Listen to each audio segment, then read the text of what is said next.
There was a saying, not heard today so often as formerly, "What do they know of England who only England know?" It is a saying which dates, it has a period aroma like Kipling's Recessional or the staterooms at Osborne. That phase is ended, so plainly ended, that even the generation born at its zenith, for whom the realization is the hardest, no longer deceive themselves as to the fact. That power and that glory have vanished, as surely, if not as tracelessly, as the imperial fleet from the waters of Spithead. And yet England is not as Nineveh and Tyre, nor as Rome, nor as Spain.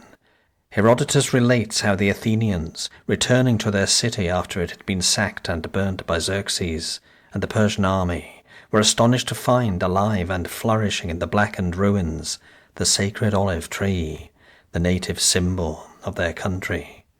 So we today, at the heart of a vanished empire, amid the fragments of demolished glory, seem to find, like one of her own oak trees standing and growing, the sap still rising from her ancient roots to meet the spring, England herself.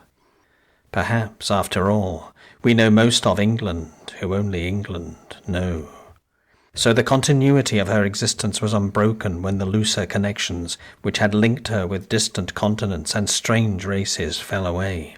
Thus our generation is one which comes home again from years of distant wandering. We discover affinities with earlier generations of English who felt no country but this to be their own.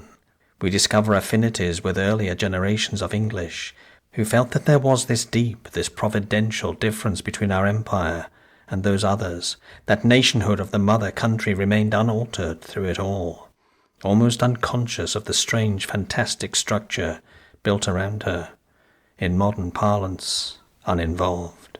Backward travels our gaze, beyond the grenadiers and the philosophers of the 18th century, beyond the pikemen and the preachers of the 17th, back through the brash, adventurous days of the first Elizabeth and the hard materialism of the Tudors, and there at last we find them, or seem to find them, in many a village church beneath the tall tracery of a perpendicular east window and the coffered ceiling of the chantry chapel.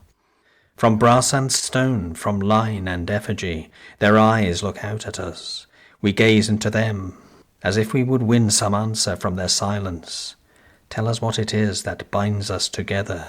Show us the clue that leads through 1,000 years. Whisper to us the secret of this charmed life of England, that we in our time may know how to hold it fast. What would they say? They would speak to us in our own English tongue, the tongue made for telling truth in, tuned already to songs that haunt the hearer like the sadness of spring.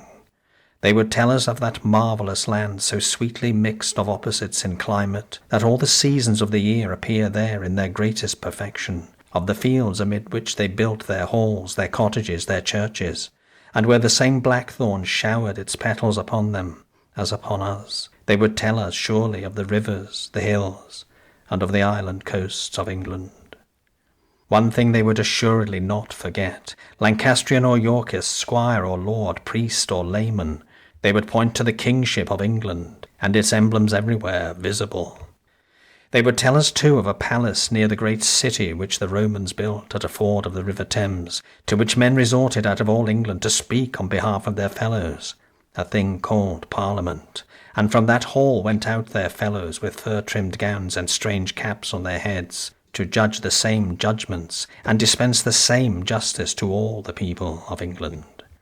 Symbol yet source of power, person of flesh and blood, yet incarnation of an idea, the kingship would have seemed to them, as it seems to us, to express the qualities that are peculiarly England's, the unity of England, effortless and unconstrained, which accepts the unlimited supremacy of the crown in Parliament so naturally as to not be aware of it, the homogeneity of England so profound and embracing that the counties and regions make it a hobby to discover their differences and assert their peculiarities, the continuity of England which has brought this unity and this homogeneity about by the slow alchemy of centuries.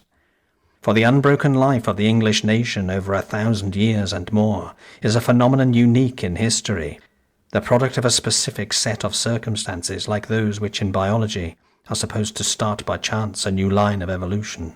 Institutions which elsewhere are recent and artificial creations appear in England almost as works of nature, spontaneous and unquestioned.